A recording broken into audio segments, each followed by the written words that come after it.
August 21st, 1911. Paris. The first rays of sunlight had just begun to touch the stone walls of the Louvre Museum. The city was waking up. Horse-drawn carriages rolled through the streets. Workers extinguished the last gas lamps, and Paris prepared for another ordinary day. Everything seemed perfectly normal. But that morning, history was about to change forever. A plan so simple, yet so unbelievably bold. Within just a few hours, the world's most famous painting would disappear. And the man who stole it wasn't an armed criminal. He wasn't the leader of an international crime syndicate. He wasn't even a professional art thief. He looked like an ordinary worker. And here's the most fascinating part. If this theft had never happened, there's a good chance we wouldn't be talking about the Mona Lisa the way we do today. So how did one man outsmart the world's most famous museum? This is the story of how it happened. In 1911, the Louvre was nothing like the fortress we know today. It was already one of the world's greatest museums. But security was a completely different story. There were no metal detectors, no hundreds of surveillance cameras, no laser systems. In fact, many masterpieces weren't even protected behind the thick bulletproof glass we're familiar with today. Back then, people simply didn't see works of art as priceless targets worth stealing. Very few believed that anyone would actually dare steal a masterpiece. And that sense of security would make one man's job unbelievably easy. But there was one crucial detail no one knew. This man wasn't studying the museum from the outside. He knew the Louvre better than almost anyone inside it. That man's name was Vincenzo Peruggia. Born in northern Italy in 1881. He had never achieved fame. He wasn't wealthy, he wasn't highly educated, and he certainly wasn't a notorious criminal. He was simply an Italian immigrant who had come to Paris looking for work. He worked as a carpenter. He also specialized in installing protective glass. At first glance, there was absolutely nothing remarkable about him. No one could have imagined that this quiet laborer would soon become part of history. But Peruggia possessed one advantage, one that proved far more powerful than millions of dollars worth of security systems. Because he had once worked inside the Louvre. Yes, you heard that right. Peruggia had been employed at the museum. He wasn't a curator, he wasn't an executive, he wasn't an art historian, he was part of the maintenance crew. His job was installing protective glass over valuable paintings. That seemingly ordinary job gave him something priceless. He knew the corridors, he knew the doors, he knew when the guards took breaks, he knew which galleries were left unattended, and for how long. Most importantly, he knew the tiny security weaknesses that nobody else even noticed. But the detail you're about to hear suggests his plan may have begun months before the theft itself. To this day, no one knows exactly what was going through Peruggia's mind. Was he truly trying to return the painting to Italy? Or was that simply the perfect excuse he would use if he were ever caught? More than a century later, historians still debate that question, but one thing is certain. He waited, he observed, he chose the perfect day, and when that day finally arrived, there was no turning back. The date, August 20th, 1911, a Sunday. The Louvre was crowded with visitors. Some admired Renaissance masterpieces, others spent long minutes standing silently before famous paintings. Peruggia was among them. But unlike everyone else, he wasn't studying the artwork. He was studying the people. He watched the guards. He watched the employees. Who walked where? Who disappeared during the day? Which doors were locked? And when? For hours, he simply observed. As evening approached, the museum began closing. Visitors slowly made their way toward the exits. The galleries emptied. The doors were locked. Everyone believed the museum was now completely empty, but it wasn't, because one man remained inside, waiting, silently, Vincenzo Peruggia. And this is where the story becomes almost unbelievable. Because while Peruggia hid inside the Louvre that night, no one realized that history's most famous art theft had already begun. Historians believe he hid inside a small storage room. Darkness settled over the museum. The enormous hallways fell completely silent. Outside, only the wind could be heard. Time seemed to crawl. Peruggia waited for morning. Maybe he was excited. Maybe he was terrified. Maybe he couldn't even believe his own plan would actually work. But there was no turning back now. When morning arrived, history would never be the same. August 21st, 1911. Monday morning. The Louvre was closed to visitors that day. That detail is incredibly important, because only museum employees would be inside. No crowds, no tourists, no distractions. Peruggia stepped out from his hiding place. He put on a plain white workman's smock. Then he calmly began walking through the museum's corridors. Everyone who saw him assumed he belonged there. No one stopped him. No one asked for identification. No one became suspicious. Sometimes, history's greatest events happen because of the smallest mistakes. Peruggia was now only a few steps away from the Mona Lisa. But one final obstacle still stood between him and the painting, and in just a few moments, a tiny twist of fate could have destroyed his entire plan. Peruggia stood only a few feet away from the Mona Lisa. No alarms, no crowds, no security guards watching his every move. Just silence. For a brief moment, he looked exactly like every other museum employee walking through the Louvre that morning. And that's what made him invisible. Sometimes the best disguise isn't a mask. It's looking like you belong. He took a deep breath, walked toward the painting, placed both hands on the frame, and lifted it off the wall. Just like that. One of the greatest masterpieces in human history was no longer hanging in the Louvre, but removing the painting from the wall was actually the easiest part. Getting it out of the museum was where everything could fall apart. The Mona Lisa wasn't enormous. Including its frame, it weighed roughly 8 kilograms. Peruggia carried it into a nearby stairwell, away from the main galleries. There, he carefully removed the heavy wooden frame. Then he removed the protective glass. Finally, he was holding nothing but Leonardo da Vinci's painting. A masterpiece that would one day be valued beyond calculation. He wrapped it carefully, then slid it underneath his white workman's smock. It sounds unbelievable today, but for a few minutes, one of the most famous paintings in history was hidden beneath an ordinary coat. No armored case, no secret compartment, no Hollywood-style escape. Just confidence and incredible luck. Then something happened that almost ended the entire operation. Peruggia calmly walked toward one of the museum exits. Everything had gone exactly according to plan. Until he reached the door. It wouldn't open. Some historians believe the doorknob had been removed. Others suggest the door had automatically locked. Whatever the reason, Peruggia suddenly found himself trapped. Imagine standing there, holding the world's most valuable painting beneath your clothes, knowing that at any second another employee could walk into the hallway. For the first time that morning, his plan was falling apart. Then, footsteps. Someone was coming. This next moment may have been the luckiest 30 seconds in the history of art crime. A museum employee approached the locked door. He saw Peruggia standing there in his white workman's smock. Nothing looked unusual. He assumed Peruggia was simply another maintenance worker. Without asking a single question, he unlocked the door.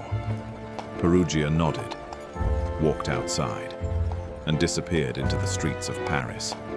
Just like that, the greatest art theft in history was complete. No chase, no gunfire, no dramatic escape. The thief simply walked away. Hours passed. Inside the Louvre, employees went about their normal routines. Visitors weren't expected that day, so Nobody paid much attention to the empty space on the wall. Some staff assumed the painting had been taken by photographers. Others believed it was being cleaned. No one questioned it. No one checked. And that's almost impossible to imagine today. The most shocking part? The Mona Lisa was already gone, and nobody even realized it. It wasn't until the following morning, when the museum reopened, that the truth became impossible to ignore. Visitors entered the gallery expecting to see Leonardo da Vinci's masterpiece. Instead, they found 4 metal pegs and an empty space on the wall. Confusion spread quickly. Museum staff searched nearby rooms, then storage areas, then restoration workshops. Surely, someone had simply moved it. But after minutes turned into hours, reality finally set in. The Mona Lisa had vanished. Within hours, the Louvre closed its doors. Police flooded the museum. Every gallery was searched, every employee questioned. Windows were examined, doors inspected, fingerprints collected. Paris had never seen anything like it. Newspapers exploded with headlines. "The Mona Lisa has been stolen." People couldn't believe it. Crowds gathered outside the museum, not to see the painting, but to stare at the empty space where it had once hung. Ironically, the empty wall had become one of Paris's biggest tourist attractions. But while police searched every corner of France, the real thief was hiding in the last place anyone would suspect. Peruggia wasn't running. He wasn't crossing borders. He wasn't meeting black market collectors. He simply went home. The painting remained hidden inside a simple wooden trunk in his small apartment. There it stayed. For nearly 2 years. Think about that. The world's most famous missing artwork was sitting quietly inside the home of an ordinary laborer.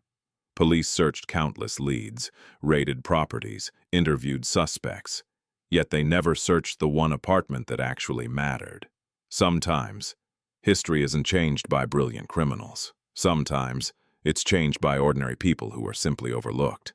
And while investigators desperately searched for one unknown thief, they were about to accuse one of the most famous artists who ever lived. The investigation took an unexpected turn. Rumors spread across Paris. Who could steal the Mona Lisa? Was it an international gang, a wealthy collector, a political conspiracy? Then, an unbelievable name entered the investigation: Pablo Picasso. Yes, the man who would later become one of the greatest artists in history was suddenly questioned by French police. But why? The answer has nothing to do with the Mona Lisa itself, and everything to do with another stolen artwork. We'll uncover that surprising connection in Part 3. French investigators believed they were hunting a brilliant criminal mastermind.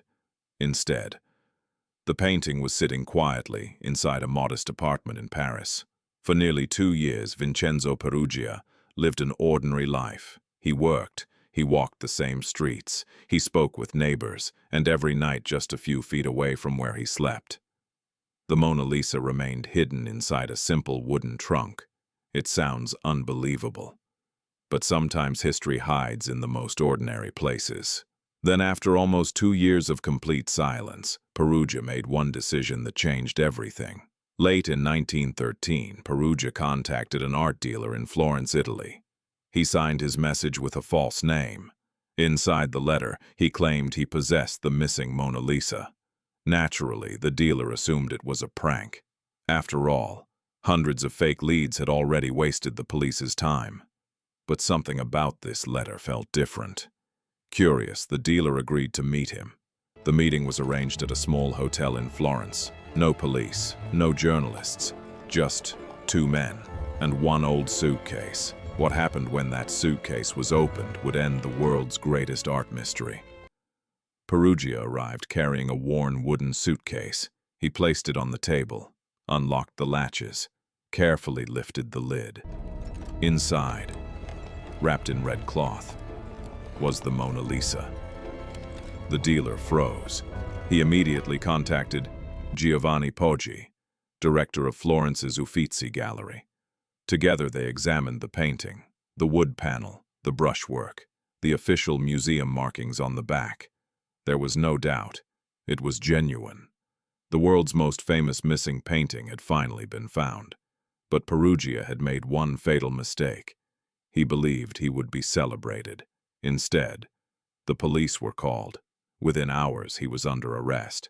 But during his interrogation, Peruggia said something that would divide historians for more than a century. He insisted he wasn't a thief. He claimed he was a patriot. According to Peruggia, Leonardo da Vinci was Italian. Therefore, the Mona Lisa belonged in Italy. He believed he was correcting a historical injustice. It was a powerful story, one that captured the imagination of many Italians. Some newspapers even described him as a national hero. But there was one major problem. History didn't support his claim. Leonardo da Vinci had brought the painting to France himself. It was later acquired legally by King Francis I of France. It had not been looted by Napoleon. It had not been stolen during a war. In other words, Peruggia's justification simply didn't match the historical record. So was he genuinely mistaken, or was patriotism simply a convenient excuse after getting caught? Even today, no one knows for certain. And while the debate over his motives continues, another mystery from this case still fascinates historians today. Remember Pablo Picasso? Why would French police ever suspect one of history's greatest artists? The answer goes back several years before the Mona Lisa disappeared. A man named Géry Pierret had stolen several small sculptures from the Louvre. Instead of keeping them, he sold some of them to Picasso's friend, the poet Guillaume Apollinaire. When the Mona Lisa vanished, investigators discovered this connection. Suddenly, Picasso and Apollinaire found themselves under police scrutiny. For a brief moment, one of the greatest artists in history feared he might be blamed for a crime he had never committed. In the end, both men were cleared, but the investigation revealed just how desperate the authorities had become. When there are no answers, even the impossible begins to seem believable. Ironically, the greatest consequence of the theft had nothing to do with the crime itself. Before 1911, the Mona Lisa was admired by artists and scholars, but it wasn't yet a global icon. After the theft, everything changed. Newspapers around the world printed its image. Millions of people who had never heard of the painting suddenly knew its name. When it was returned to the Louvre, enormous crowds gathered just to catch a glimpse of it. The theft transformed the Mona Lisa from a celebrated Renaissance portrait into the most famous painting on Earth. It's one of history's greatest ironies. The man who tried to take the Mona Lisa away from the world ended up introducing it to the world instead. The theft also transformed museum security forever. Museums across Europe began rethinking how they protected priceless works of art. Security procedures became stricter. Access was limited. Documentation improved. Decades later, the Mona Lisa would be placed behind climate-controlled, bullet-resistant glass. Today, millions of visitors travel to Paris every year. Many spend hours waiting in line for just a few seconds in front of a painting that measures only 77 by 53 centimeters. Not because it's the largest masterpiece, not because it's the most colorful, but because it carries one of the greatest stories in the history of art. So here's one final question. What if Vincenzo Peruggia had never stolen the Mona Lisa? Would it still have become the most famous painting in the world? Or did one ordinary workman accidentally create the greatest legend in art history? We'll probably never know. But one thing is certain. On the morning of August 21st, 1911, one man walked into the Louvre as an anonymous museum worker and walked out having unknowingly changed the history of art forever. If you enjoyed this story, subscribe for more true stories where history, mystery, and crime collide.